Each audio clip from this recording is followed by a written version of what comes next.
Assalamualaikum warahmatullahi wabarakatuh.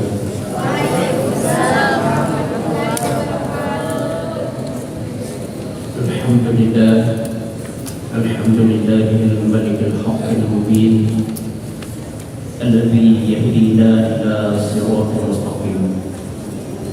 Asyhadu an la ilaha illallah wahdahu la syarika lah, syahadatan tunjina min azabin alim, wa asyhadu anna sayyidana Muhammadan abduhu wa rasuluhu laqad rahmatan lil alamin.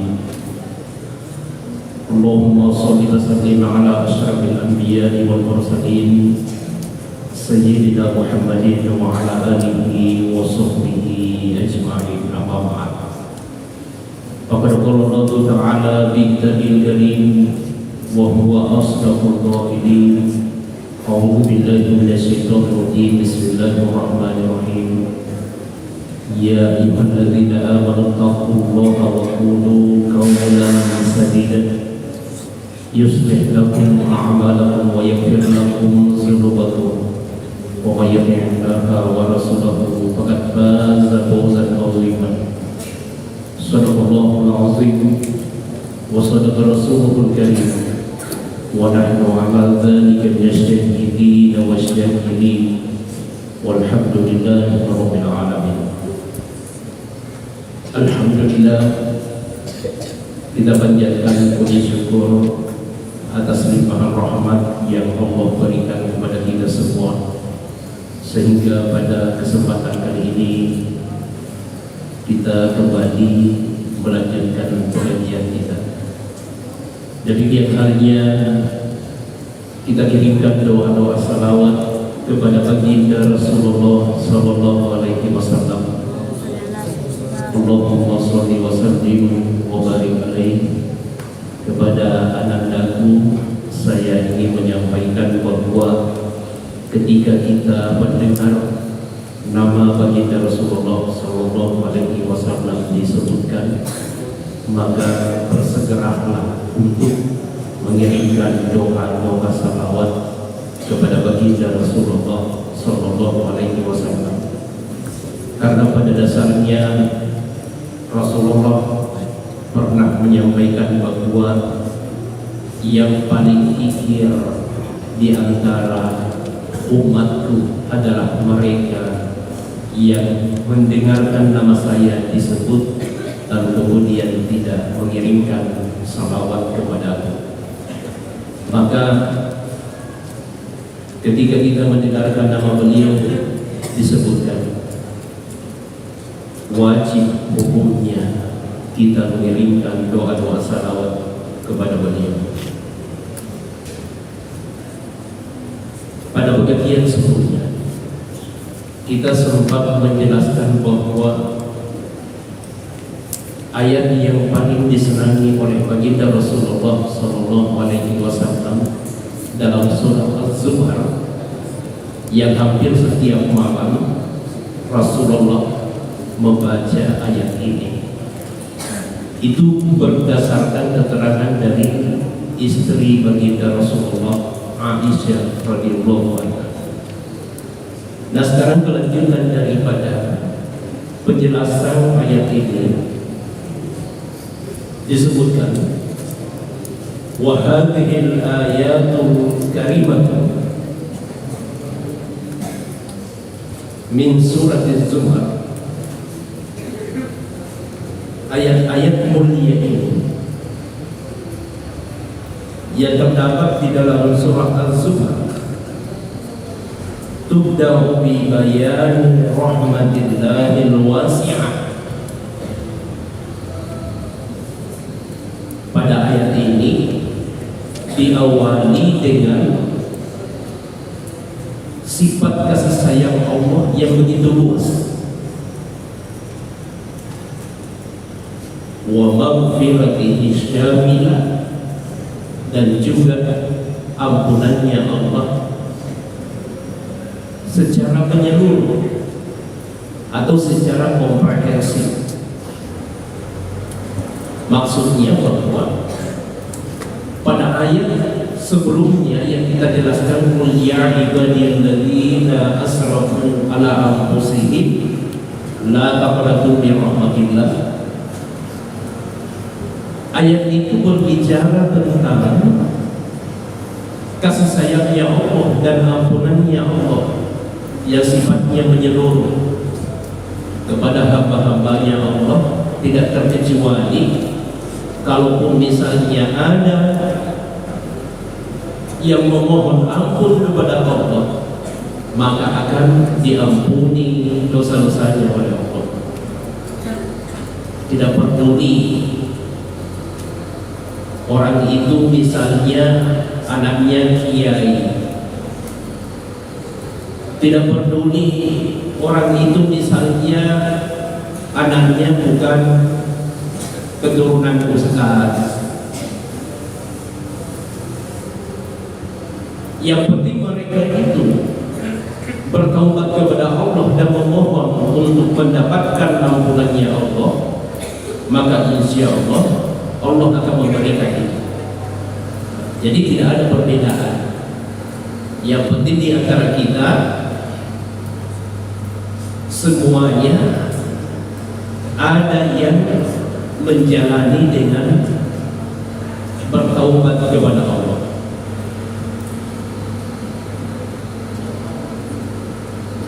Summa tu'khazu bi rasmi tariqi lidzalika, lalu kemudian dijadikanlah jalan untuk mendapatkan ampunannya Allah itu, kasih sayangnya Allah dan ampunannya Allah dijadikan satu jalan oleh Allah dengan penjelasan yang tertuang pada ayat berikutnya.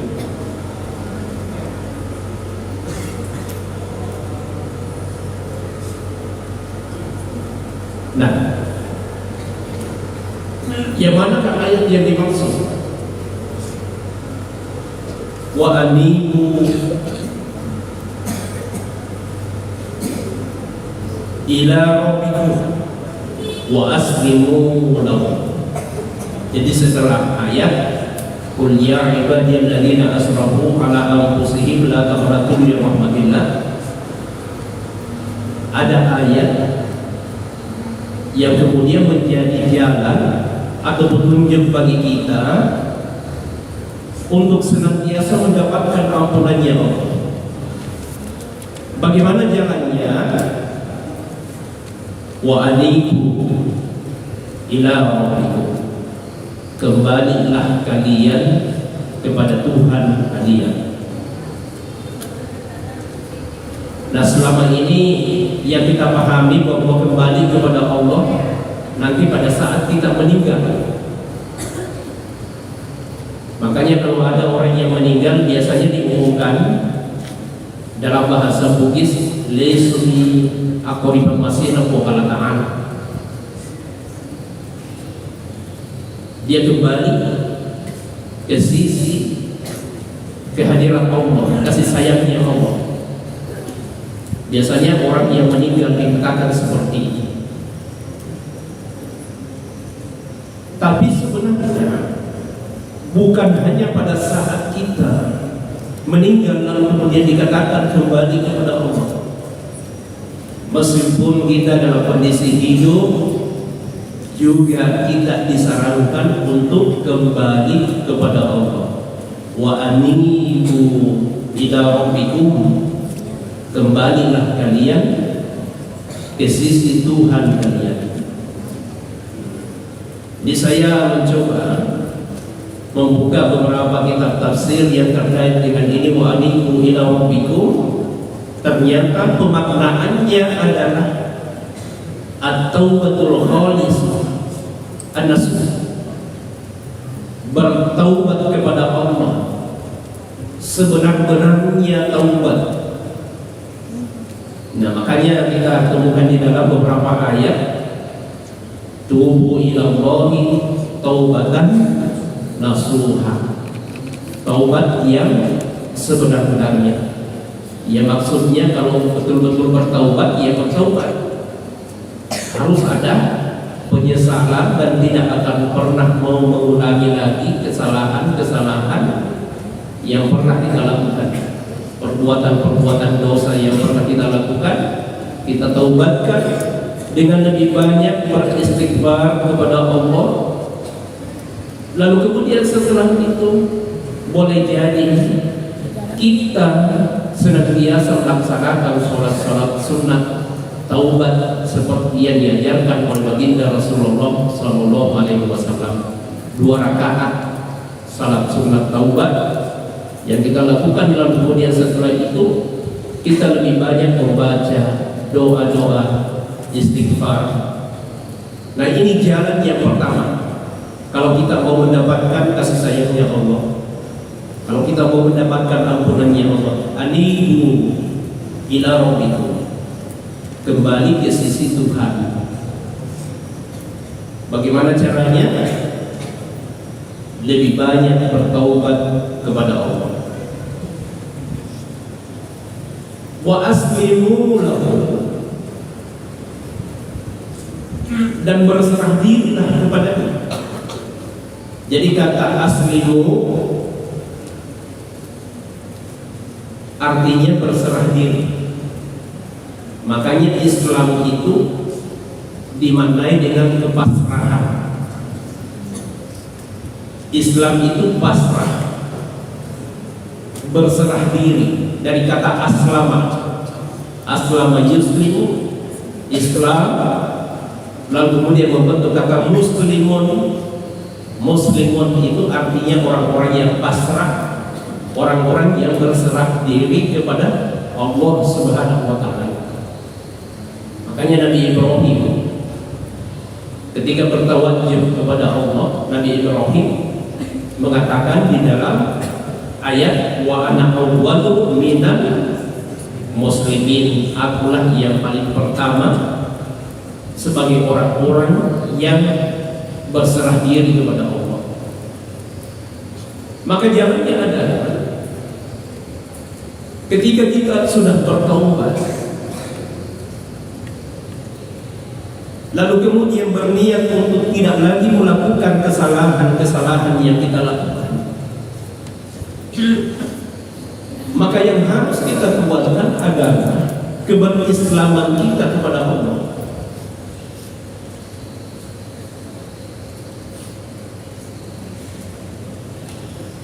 Jadi aslimu lahu, berserah dirilah kepadanya, maksudnya berislamlah. Nah, mungkin Anda semuanya tahu rukun Islam itu ada berapa?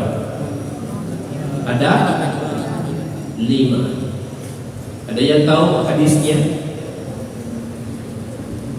Ketika baginda Rasulullah Sallallahu Alaihi Wasallam didatangi oleh seorang laki-laki yang rambutnya sangat hitam, lalu kemudian bajunya warna putih, lalu kemudian mendekati Rasulullah dan merapatkan kedua lututnya dengan lutut baginda Rasulullah Sallallahu Alaihi Wasallam. Lalu kemudian bertanya kepada baginda Rasulullah, akhbirni anil iman, beritakan kepadaku apa itu iman.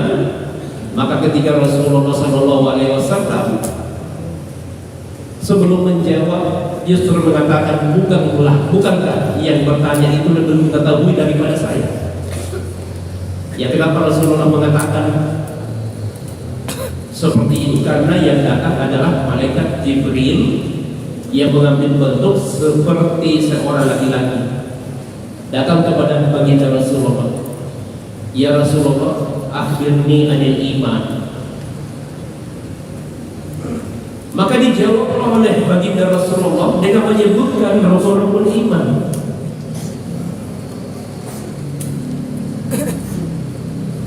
Anda semuanya tidak tahu. Mungkin di sini sudah ada yang tahu rukun iman itu ada berapa? Ada? Nah, yang pertama al-mu'mina billahi wa malaikatihi wa kutubihi wa rusulihi wal yawmil akhir balagi wal qadar. Nah,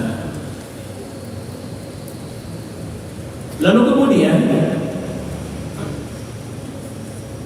ketika Rasulullah ditanya, "Akhbirni anil Islam," beritakan kepadaku apa itu Islam.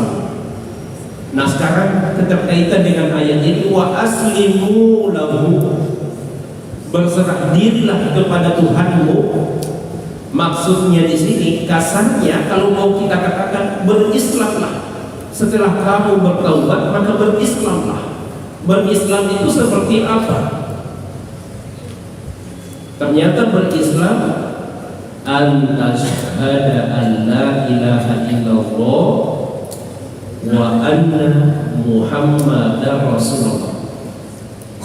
Makanya rukun Islam yang pertama adalah kamu harus bersaksi bahwa tidak ada Tuhan selain Allah dan Muhammad adalah utusannya Allah. Ya, makanya kalau anda semua di khitan biasanya disuruh bersyahadat. Bersyahadat, baca syahadat. Tapi ada juga biasanya disuruh bersyahadat. Apa yang dia bilang? Astagfirullah. Ini sekarang ini banyak yang tidak tahu. Ya, itu ada yang pernah di khitan disuruh bersyahadat. Pas bersyahadat tiba-tiba dia baca Astagfirullahalazim, Astagfirullahalazim. Ini parah. Kalau bersyahadat asyhadu an la ilaha illallah wa asyhadu anna Muhammadar Rasulullah. Nah, inilah keberislaman yang pertama. Aslimu ila rabbikum, berislam, bentuk kepasrahan kepada Allah secara penuh. Itu ditandai dengan adanya kita mempersaksikan bahwa tidak ada Tuhan selain Allah dan Muhammad adalah utusannya. Selagi masih ada orang yang meyakini bahwa ada Tuhan selain daripada Allah, maka syahadatnya ini tidak diterima. Ya. Kalaupun misalnya dia bersyahadat tapi masih melakukan penyembahan selain daripada Allah, maka syahadatnya itu belum diterima. Seperti apa yang biasa disampaikan? Ada yang menyembah makhluk-makhluk gaib, ada yang menyembah pepohonan, penunggunya pepohonan, ada yang menyembah penunggunya batu, ada juga yang menyembah roh-roh, ada juga yang menyembah bintang-bintang, ada juga yang menyembah matahari, ada juga yang menyembah uang. Ya, uang itu dipertuhankan. Nah, ini paling parah ini kalau sudah ada yang mempertuhankan uang. Ya. Maka yang harus kita lakukan yang pertama, asyhadu la ilaha illallah wa anna Muhammadar Rasulullah wa tuqimus shalah. Berislam itu ya harus memelihara salatnya.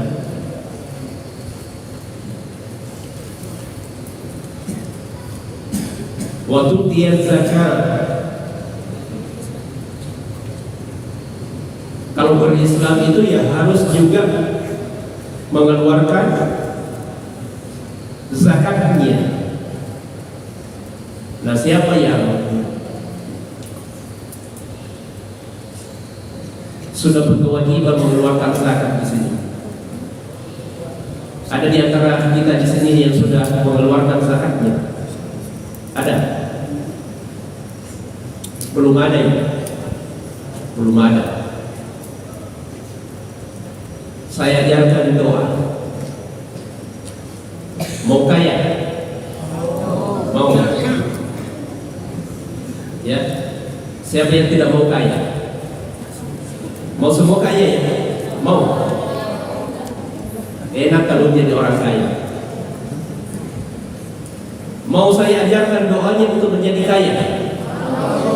Mau semuanya berarti mau. Insyaallah.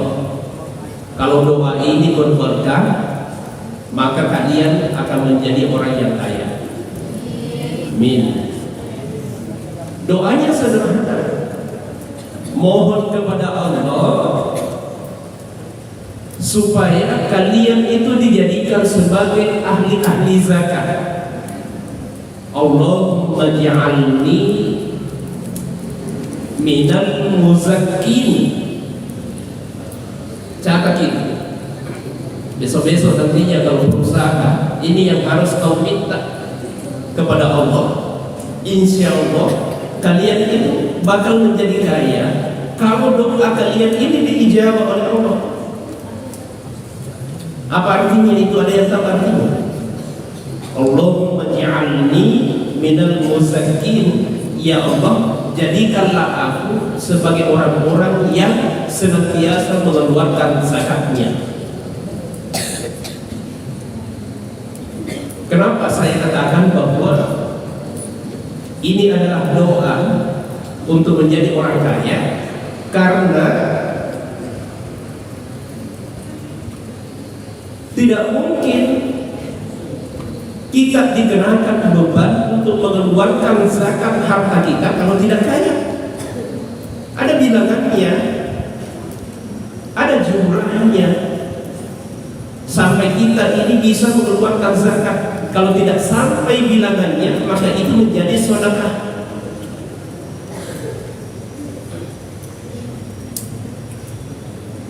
Ya, jadi ada jumlah tertentu sampai kita ini bisa mengeluarkan zakat. Kalau tidak sampai bilangannya, maka itu bukan namanya zakat, dia hanya sedekah. Itu pun ada batas-batasnya. 2,5% dari harta kita yang harus kita keluarkan pada saat kita mengeluarkan zakat ini. Maka kalau kita belum terkena beban untuk mengeluarkan zakat kita, berarti kita ini belum menjadi kaya. Makanya kalau ada orang yang datang ke sini lalu kemudian mengatakan ini zakat dari harta saya, berarti bukan orang sembarang, orang kaya. Bukan orang sembarang kalau dia sudah angkat zakat hartanya datang ke sini. Makanya doa yang paling bagus kalau kita ingin menjadi kaya, mohon kepada Allah supaya kita diberikan hidayah oleh Allah untuk menjadi orang-orang yang senantiasa mengeluarkan zakat daripada harta kita. Nanti kalau pulang ke rumah nanti ajarkan orang tuanya doa ini. Kasih tahu juga bilang ini terjemahannya. Allahumma ja'alni minal muzakkin. Ya Allah, jadikanlah saya sebagai orang-orang yang senantiasa mengeluarkan zakat daripada harta saya. Ya, diajarkan kepada orang tuanya. Cuma nantinya kalau sudah banyak uangnya, ya usahakan jangan sampai sudah kaya lalu kemudian tidak mau mengeluarkan zakatnya. Ya, nah, jadi kalau ini yang diijabah oleh Allah, insya Allah.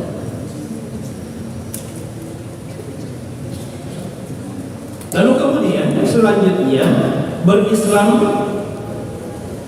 itu adalah berpuasa di bulan Ramadan. Jadi orang Islam itu wajib hukumnya berpuasa. Lalu kemudian selanjutnya, wa anta hujjah, Anda berhaji, kata Rasulullah,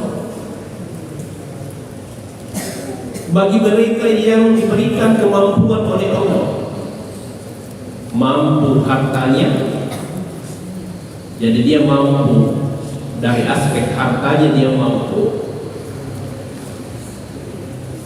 lalu kemudian memiliki kesiapan secara batiniah untuk melaksanakan ibadah haji itu, maka orang Islam itu wajib hukumnya melaksanakan ibadah haji, dan wajibnya haji hanya satu kali. Wajib haji itu hanya satu kali wajib. Kalau naik lagi kedua kalinya, maka hukumnya menjadi sunnah yang kedua. Yang pertama hukumnya wajib, dan yang kedua hukumnya sunnah.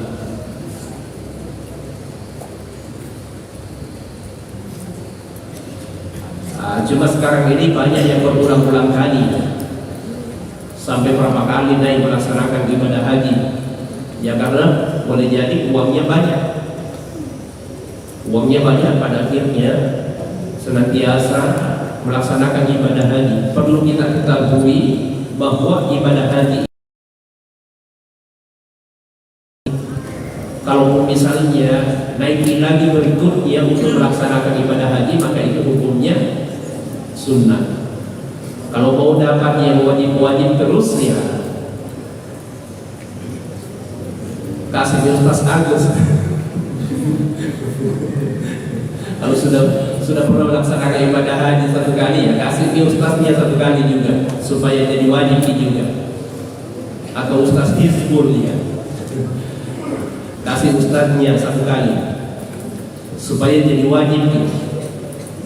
Nah itu.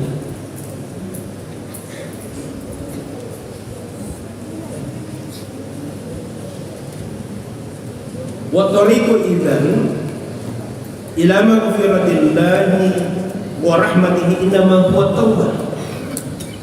Jadi kembali dijelaskan di sini bahwa dengan demikian jalan untuk mendapatkan ampunannya Allah dan kasih sayangnya itu adalah taubatul khalisah. Wa hiya al-inabatu ila Allah subhanahu wa ta'ala. Pertaubatan itu sebenarnya adalah salah satu bentuk kembalinya seorang hamba kepada Allah subhanahu wa ta'ala.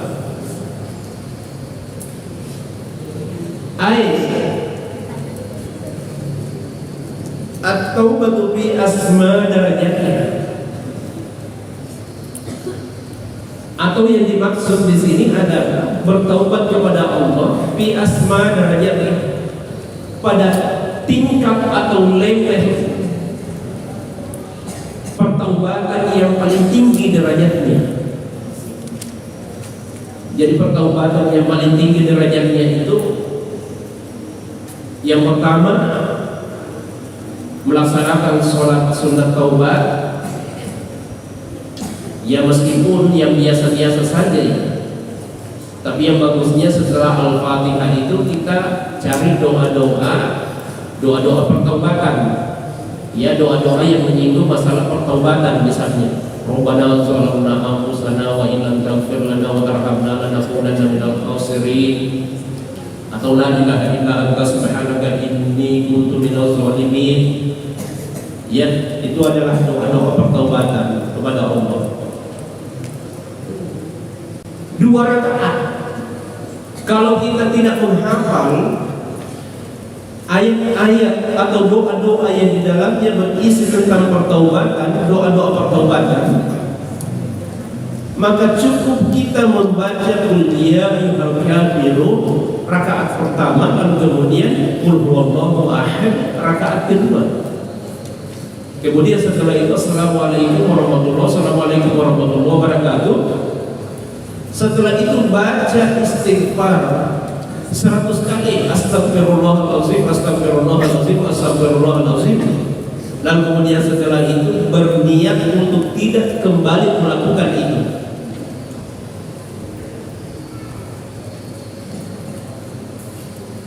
Lalu kemudian setelah itu, kalaupun misalnya kesalahan-kesalahan atau perbuatan dosa yang pernah kita lakukan ada keterkaitannya dengan orang lain, maka kita harus datang ke sana untuk memohon kiranya dia memaafkan kita. Ya, jadi bukan hanya sekedar memohon kepada Allah, tapi kita mendatangi orang itu dan memohon supaya dia kiranya sudi untuk memaafkan apa yang pernah kita lakukan. Misalnya kita ketawai orang, kalau diketawai orang, ini bahaya kalau diketawai, karena bukan dihubungkan dengan Allah, tapi ada hubungan dengan orang lain, maka harus datang ke sana. Suatu ketika kamu melakukan ini dan saya ketawai kamu, maafkan kamu. Suatu ketika saya menggosip kamu, saya cerita tentang kamu bahwa kamu begini. Kalau misalnya dia membuat persyaratannya, tiba-tiba mengatakan, oke saudara, saya maafkan kamu, dengan catatan datangi orang itu dan sampaikan kalau saya tidak seperti itu. Berat sekali. Siapa-siapa yang ada di depanmu itu, waktu kau cerita kejelekan saya, ada si ini, oke, datangi semua itu, sampaikan kalau saya tidak seperti itu. Sampai di sana tanya lagi, sudah sampai di mana ini cerita ini? Ternyata cerita ini terus berkembang. Wih, sangat berat sekali ternyata. Makanya ada kisahnya, itu biasa kita dengar yang disampaikan oleh penceramah. Ada orang yang datang untuk meminta maaf karena dia sudah menggibah, dia sudah menggosip orangnya, digosip orang itu. Lalu kemudian orang ini mengatakan, coba kau ambil dulu kapas, 1 karung kapas bawa di hadapan saya. Lalu kemudian setelah kapas ini ada di depannya, orang ini mengatakan, coba hamburkan kapas ini. Hamburkan kapas ini. Setelah dihamburkan, tiba-tiba tertiup angin, maka kapas ini terbakar. Kapas itu terbakar karena terkena angin. Lalu kemudian setelah itu dia mengatakan, coba saya bisa mengampuni kamu dengan catatan kamu bisa mengumpulkan kembali kapas-kapas itu.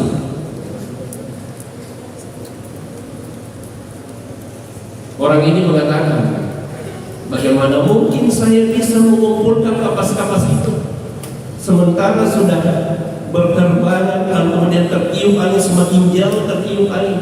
Lalu kemudian orang ini mengatakan, seperti itu waktu kau cerita saya, seperti itu kau ceritakan saya kejelekan saya. Awalnya kau hanya ceritakan ke beberapa orang, lalu kemudian orang ini bercerita kepada orang lain, lalu kemudian bertambah terus. Sekarang saya persyaratkan kepada kamu, baru bisa saya maafkan kamu ketika kamu mendatangi semua itu. Sejauh mana cerita ini berkembang? Ternyata berat sekali. Makanya hati-hati. Membicarakan kejelekan orang lain itu sangat parah sekali. Dan sebab kubur bilang kalinya ye leceh sikoi di penyebaran dan leceh yerobergen berpindah dan semakin banyak orang yang mendengar itu. Persoalan itu, padahal ini adalah cerita bohong. Ini hati-hati semuanya ini, ya. Makanya juga kepada ananda semuanya, saya juga ingin berpesan kepada ananda semua, hindari yang namanya gosip, bohong, hindari semua itu, cerita-cerita bohong itu. Kenapa? Cerita bohong itu bahaya. Kalau bohong makin 1 kali, kemudian kita ditanya lagi bertambah itu bohong tak? Saya kasih contoh. Kalau misalnya kita mengatakan, datang di Makassar, di mall ada begini, padahal tidak pergi di mall. Tiba-tiba, berarti bohong di satu, bohongnya toh satu. Tiba-tiba ada temannya bertanya. Jadi, waktu ke mall itu, sempatnya mau naik di situ, ada permainan gitu. Dia bilang, ini datangnya di situ, 2 minggu. Ditanya lagi sama siapa kok? Ada bapakku, ada mamaku, ada juga adekku. Oh, 3 minggu.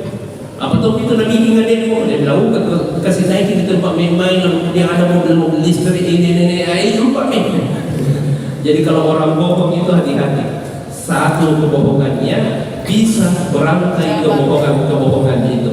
Makanya ini Rasulullah mengatakan, alaikum bisidqi fa inna sidqa yahdi ilal fujur ilal jannah. Dan kemudian hadis berikutnya mengatakan, wa iyyakum wal kadzibah, hendaklah kalian itu menjauhi yang namanya bohong, karena sesungguhnya bohong itu sangat berbahaya.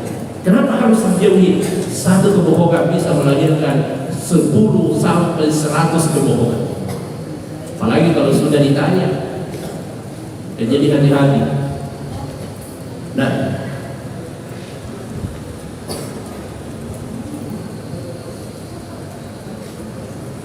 lalu kemudian selanjutnya disebutkan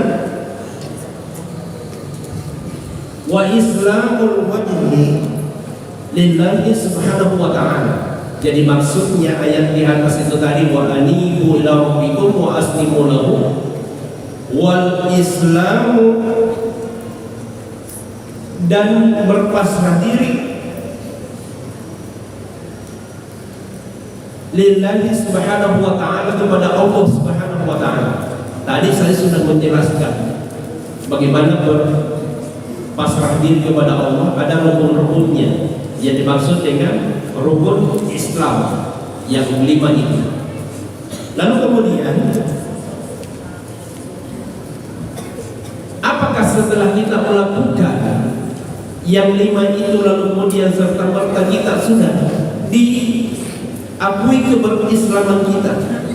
Ternyata masih ada beban bagi kita kalau kita berislam. Bebannya seperti apa? Etikanya, akhlaknya seperti apa? Orang yang berislam itu oleh Rasulullah dikatakan al-muslimu man salimal muslimuna min lisanihi wa yadihi. Muslim, orang yang berserah diri itu atau orang yang berislam itu adalah man salimal muslimun, mereka yang bisa menyelamatkan orang-orang Islam min lisanihi, dari bahaya lidahnya. Jadi orang Islam itu harus dipelihara lidah, ini dipelihara dengan lidah.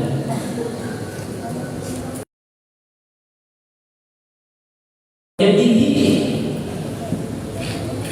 berislam itu juga bisa menyelamatkan orang dari tangan kita. Jangan sampai kita rusak orang melalui tangan kita. Boleh jadi kita tidak pukul, tapi boleh jadi gara-gara tanda tangan kita orang itu rusak. Boleh jadi gara-gara telunjuk kita orang itu rusak. Tiba-tiba kita tunjuk orang itu, bilang dia begini. Hanya kita tunjuk, tiba-tiba dia rusak. Banyak yang bisa dilakukan oleh tangan ini. Dulu itu orang rusak karena lidah, karena gosip-gosip kita, pada akhirnya orang itu rusak. Sekarang orang rusak gara-gara ujung-ujung jari kita. Kita ketik melalui WA, kita ketik melalui Facebook, Twitter, melalui HP. Ujung-ujung jari ini tidak pernah tinggal diam, tapi selalu mengetik kata-kata. lalu kemudian kata-kata ini kita kirim. Ada banyak orang yang rusak gara-gara ujung-ujung jarinya orang hanya memainkan jari-jarinya melalui HP, dia bergosip melalui HP. Orang itu hancur. Apakah Islam yang diinginkan oleh Rasulullah adalah Islam yang seperti ini? Ternyata tidak. Islam itu bukan hanya sekedar bersyahadat, sholat, zakat, puasa, dan melaksanakan ibadah haji semata, tapi keberislaman yang sesungguhnya adalah memberikan rasa ketentraman, rasa kedamaian kepada orang-orang yang ada di sekeliling kita. Makanya Islam itu dari kata salim bentuk kata aslam, Islam, Muslim, assalam. Makanya orang yang sholat itu pada saat rukun terakhir daripada sholat kita mengucapkan Assalamualaikum warahmatullahi wabarakatuh. Assalamualaikum warahmatullahi wabarakatuh. Kita memberikan salam kedamaian kepada orang yang ada di depan kita. Kita tarik ke belakang, lalu kemudian ke kiri lagi, kita tarik ke belakang. Berarti ibarat kita pasang jangkar, ditarik ke belakang begini, lalu kemudian yang satu lagi ditarik ke belakang. Berarti satu lingkaran penuh kita berikan ucapan-ucapan dan doa keselamatan.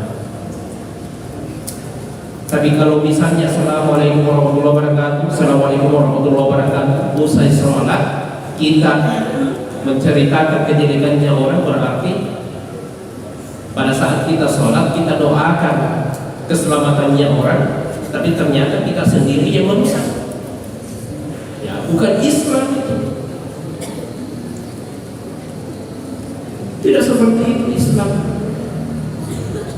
Jadi sholat yang berberkah itu Assalamualaikum warahmatullahi wabarakatuh, Assalamualaikum warahmatullahi wabarakatuh, tidak ada bombe-bombean. Kalau masih ada bombe-bombean, bukan belum berberkah itu salamnya pada saat melaksanakan sholat. Ya baik, saya kira pengajian kita ini mudah-mudahan bisa memberikan manfaat buat kita semua, dan berdoalah kepada Allah Subhanahu wa Ta'ala supaya kita diberikan kasih sayang dan ampunannya, dengan catatan ini tadi persyaratannya wa anibu ila rabbikum wa aslimu lahu. Ini ada yang hafal ayat ini. Ini metode yang pertama atau jalan yang pertama untuk mendapatkan kasih sayang dan ampunan Allah. Baik, mari kita sama-sama berdoa kepada Allah. Mudah-mudahan ilmu kita ini bisa memberikan manfaat kepada orang lain. Sebab kenapa? Ada banyak orang yang ilmu yang begitu tinggi tapi tidak bisa memberikan manfaat kepada orang lain. Yang kita harapkan ilmu kita tinggi, ilmu kita berkah dan bisa memberikan manfaat kepada orang lain. Amin. Bismillahirrahmanirrahim. Alhamdulillahirabbil alamin. Allahumma shalli ala sayyidina Muhammadin wa ala alihi wa sahbihi wasallam. Allahumma inna nas'aluka khairan ma sa'alaka minhu nabiyyuka Muhammadin sallallahu alaihi wasallam. Wa na'udzu bika min sharri ma sta'adzaka minhu nabiyyuka Muhammadin sallallahu alaihi wasallam. Wallahu musta'an wa 'alaikal balagh. Wa la haula wa la quwwata illa billahil 'aliyyil 'azim. Allahumma inna na'udzu bika min 'ilmin la yanfa' wa min qalbin la yakhsha wa min nafsin la tashba' wa min da'watin la yustajab. Rabbana ighfir lana wa liwalidina warhamhum kama rabbawna shighara. Rabbana atina fid dunya hasanah wa fil akhirati hasanah wa qina adzaban nar. Sallallahu ala sayyidina Muhammadin nabiyil ummi wa ala alihi wa sahbihi wa sallam tasliman katsiran. Walhamdulillahi rabbil alamin. Wassalamu alaikum warahmatullahi wabarakatuh.